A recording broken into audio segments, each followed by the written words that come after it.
How to add music to Pinterest idea pins. So if you want to add music to your Pinterest idea pins, then what you need to do is first you need to make sure that you have a stable internet connection. After that, you need to open up your Pinterest application and make sure that you've logged into your account. After logging into your account, you need to go with the plus, which will be on the bottom, and from there you need to tap on pin.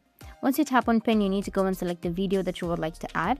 After selecting your video, go with next, which will be on the top. Now, as you can see that on the bottom, you will have different options, but before you had a music option.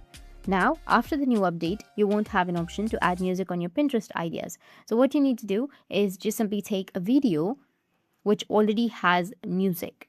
You can edit your video by any other editing applications like CapCut, add the music there, and then save. And after saving, select the video that already has music and go with next, which will be on the top right. And now enter the title, description, link, and everything, and then go with create, which will be on the bottom right, and it will be added. That's how you can add music to your Pinterest idea pins. And if you have any questions, feel free to comment below. Thanks for watching.